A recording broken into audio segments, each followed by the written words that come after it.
Bismillahirrahmanirrahim. Assalamualaikum warahmatullahi wabarakatuh. Mesyuarat Perhimpunan Kesatuan Antara Parlimen IPU ke-151 dan mesyuarat berkaitan membawa tema menegakkan norma kemanusiaan dan menyokong tindakan kemanusiaan semasa krisis, menekankan kepentingan memperkukuh usaha kemanusiaan dan peranan Parlimen dalam melindungi golongan yang terjejas akibat konflik, bencana dan krisis global. Mesyuarat berlangsung baru-baru ini di Geneva, Switzerland. Delegasi Majlis Mesyuarat Negara diketuai oleh Yang Berhormat Pihin Orangkai Seri Lela Datuk Seri Setia Awang Haji Abdul Rahman bin Datuk Setia Haji Muhammad Taib yang Dipertua Majlis Mesyuarat Negara disertai oleh Yang Berhormat Pihin Orangkai Indra Pahlawan, Datuk Seri Setia Awang Haji Suyoy bin Haji Osman dan Yang Berhormat Awang Zainul bin Haji Muhammad, ahli-ahli Majlis Mesyuarat Negara. Sesi perbahasan umum memberikan tumpuan kepada peranan Parlimen dalam memperkukuh undang-undang kemanusiaan antarabangsa dan menyokong tindakan kemanusiaan di kawasan yang dilanda konflik dan bencana. Ini termasuk tindakan bertanggungjawab bantuan kemanusiaan kepada mangsa peperangan terutamanya di Palestin. Jawatan kuasa tetap IPU juga telah bersidang bagi membincangkan isu-isu khusus dalam bidang keamanan, hak asasi manusia, pembangunan mampan dan hubungan antarabangsa. Sementara itu, Jawatankuasa Pembangunan Mampan menumpukan perbincangan kepada peranan Parlimen dalam pelindungan perdagangan, tarif, pengelakan cukai korporat dan kesan perubahan iklim. Jawatankuasa Hal Ehwal Pertubuhan Bangsa-Bangsa Bersatu pula membincangkan sistem pelbagai hala serta usaha memperkukuh kerjasama dalam menghadapi cabaran global.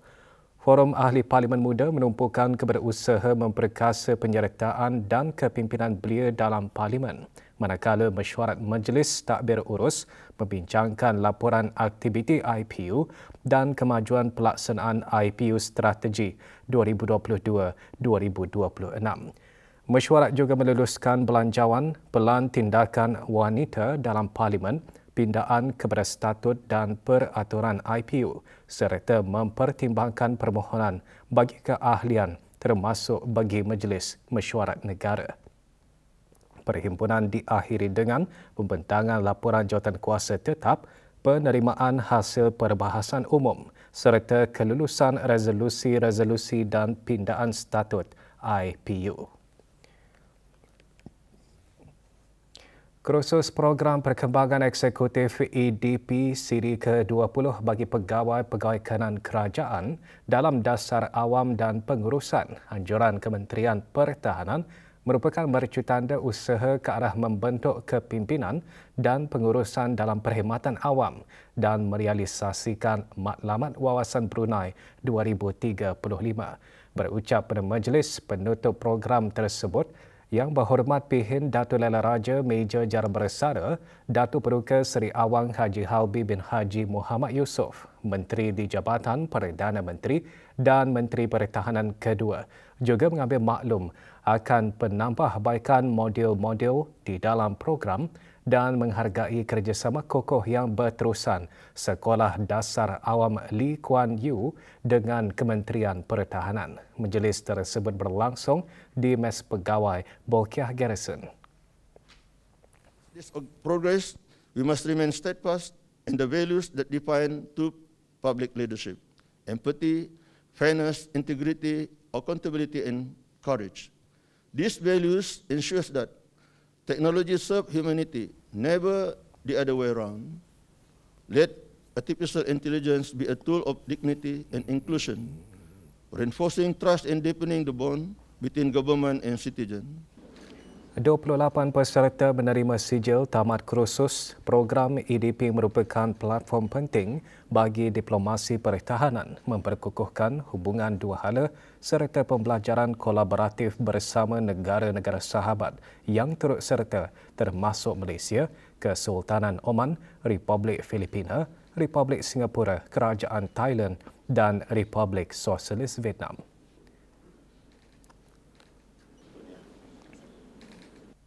This program has helped us apply what we've learned in public policy to the real world.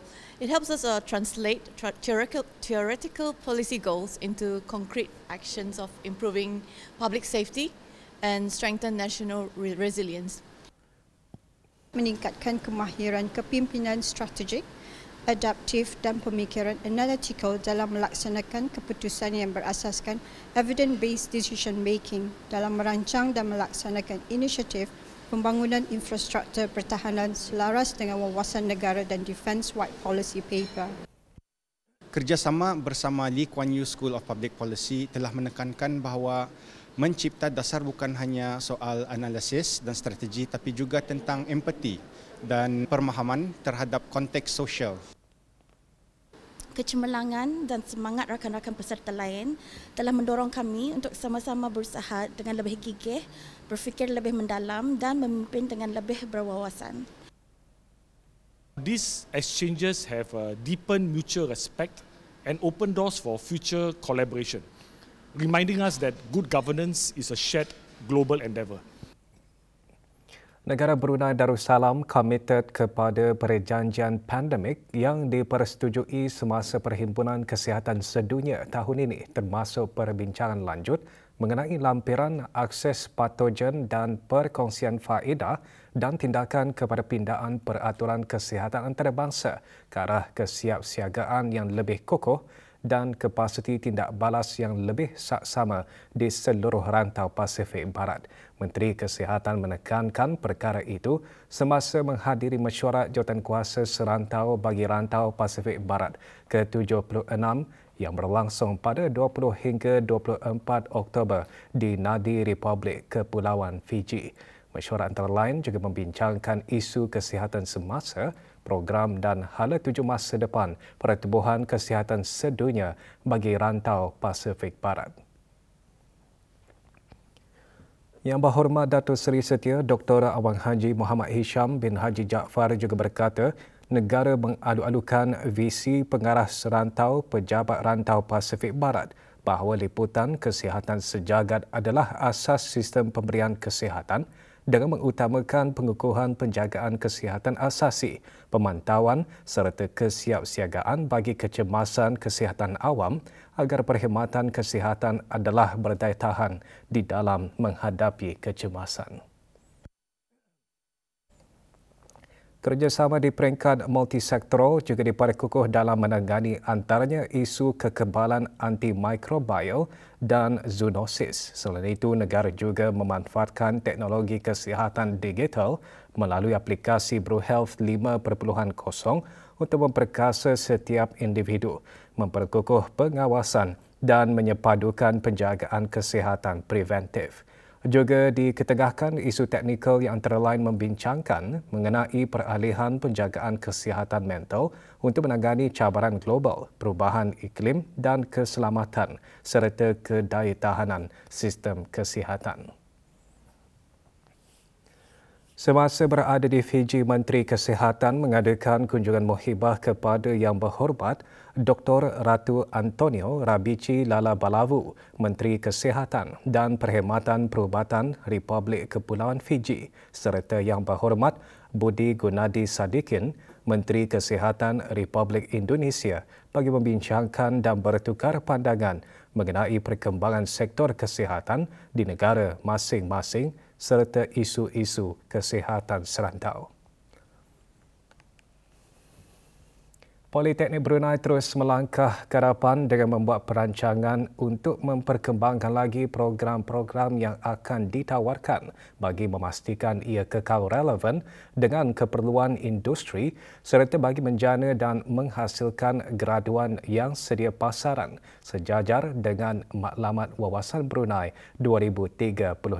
Pemangku pengarah Politeknik Brunei menekankan perkara tersebut pada Majlis Convocation Politeknik Brunei ke-11 yang berlangsung di Pusat Persidangan Antarabangsa Brakas. Pengiran Dr. Saiful Baharin bin Pengiran Haji Duraman menyatakan mulai Julai 2026, Politeknik Brunei akan memperkenalkan 3 program baharu bagi memenuhi keperluan industri yang sentiasa berubah serta membekalkan pelajar dengan kemahiran khusus yang relevan kepada sektor utama di negara ini dan serantau. Pada sesi sebelah pagi penyampaian sijil keberkeraduan disempurnakan oleh Yang Berhormat Datin Seri Setia, Dr. Dayang Hajah Rumaizah binti Haji Muhammad Saleh, Menteri Pendidikan. Pada sesi petang, penyerahan sijil disempurnakan oleh Pengiran Datin Hajah Zeti Sufina binti Pengiran Datuk Paduka Haji Sani, Timbalan Menteri Kawangan dan Ekonomi Fiskal. Tahun ini seramai 897 graduan menerima sijil diploma tahap 5 masing-masing.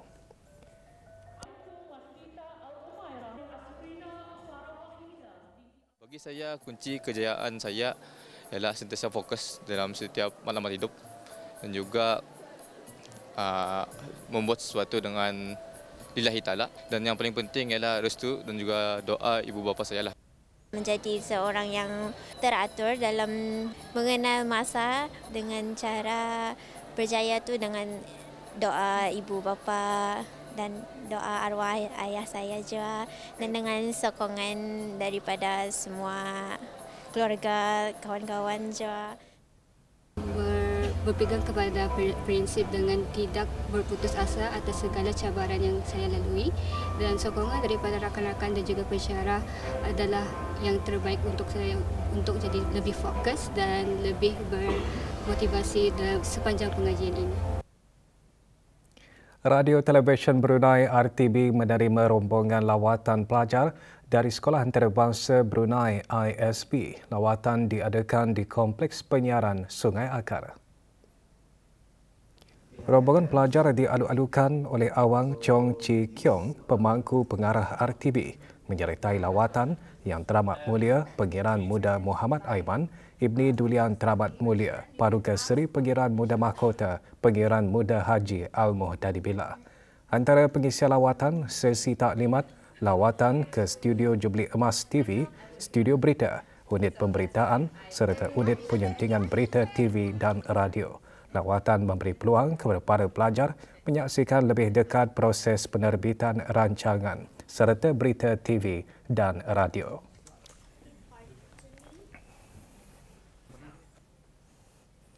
Forum Sempena Majlis Ilmu 2025 bagi daerah Temburong berlangsung di Kompleks Dewan Kemasyarakatan Mukim Bagar membawa tajuk Dari Hati ke Hati Menanam Budaya Memberi dalam Jiwa Anak Muda Kita Ni. Forum diadakan sempena sambutan perayaan Hari Keputeraan Kebawah Dulia Maha Mulia ke-79. Hadir Pengiran Datuk Seri Paduka Haji Muhammad Tashim bin Pengiran Haji Hassan, Timbalan Menteri Hal Ehwal Agama. Forum menekankan kefahaman dan kesedaran tentang pentingnya membudayakan sifat pemurah dan memberi dalam keluarga dan masyarakat. Kira-kira 400 peserta daripada pelbagai latar belakang menghadiri forum berkenaan.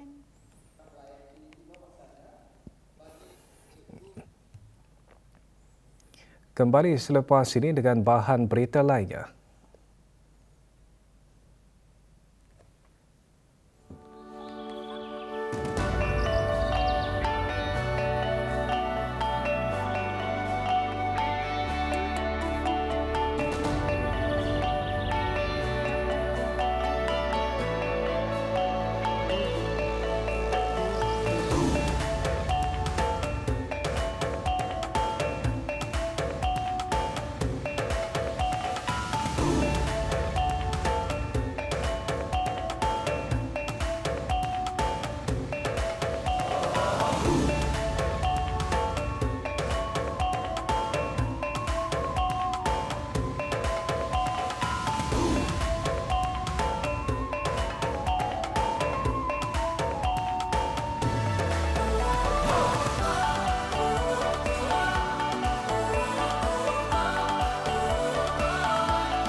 Pusat Sejarah Brunei melalui bahagian penyelidikan dan dokumentasi dan bahagian pengkajian Borneo, PEN Borneo, menganjurkan program simposium Sejarah Ketamadunan Islam di Nusantara. Program bertemakan Tinggalan Sejarah Sumber Ketamadunan Islam Nusantara bertujuan menghimpunkan para ilmuwan daripada pelbagai bidang ketamadunan Islam di rantau Nusantara. Hadir Profesor Makya Dr. Abdul Nasir bin Haji Abdul Rani, Rais Kolej Universiti Perguruan Agama Seri Pegawan. Dalam ucap tama simposium bertajuk Ketamadunan Islam di Brunei, Masa Lalu untuk Masa Depan, Dr. Abang Haji Muhammad Hadi bin Muhammad Melayong, Pengetua Pusat Sejarah Brunei, antara lain mengongsikan tamadun Islam di Brunei yang bertunjangkan Melayu Islam Beraja. 9 kertas kerja juga disampaikan yang memfokuskan tinggalan warisan sejarah berkaitan perkembangan tamadun Islam di rantau ini. 15 pemandu pelancong yang berdaftar di bawah Jabatan Kemajuan Pelancongan menerima sijil masing-masing setelah mengikuti latihan kecemerlangan perkhidmatan pelanggan bagi industri hospitaliti dan pelancongan selama 3 hari. Penyampaian sijil diadakan di Simeo Voktek, Gadong. Penyampaian sijil disempurnakan oleh Dayang Salinah binti Haji Muhammad Saleh, pemangku pengarah pelancongan. Latihan adalah sebahagian daripada komitmen jabatan berkenaan dalam usaha meningkatkan kualiti penyampaian perkhidmatan pelanggan ke tahap yang cemerlang dengan menerapkan nilai-nilai Islam.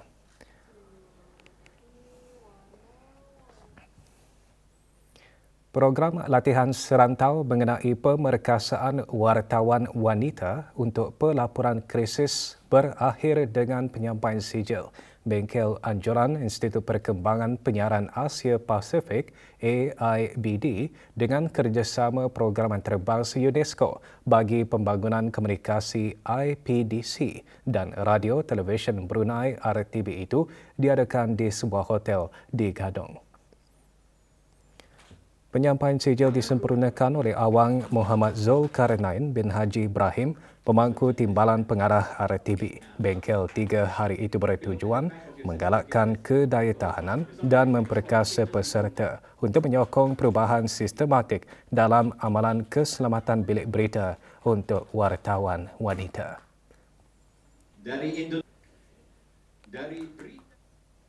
Dari 3 hari kami berdiskusi ini, kami memformulasi apa nih yang kita bisa sampaikan kepada perusahaan, misalnya kepada government, tentang dorongan agar adanya protokol khusus untuk jurnalis perempuan. Banyak yang dipelajari yang boleh di-apply ataupun digunakan dan juga di-sharing, all the knowledge sharing to the colleagues in the organisation, especially regarding the risk management and risk awareness. More about empowering female journalist safety while in the field, because in Brunei I don't think we have like a proper understanding on how we should take care of ourselves when doing reporting.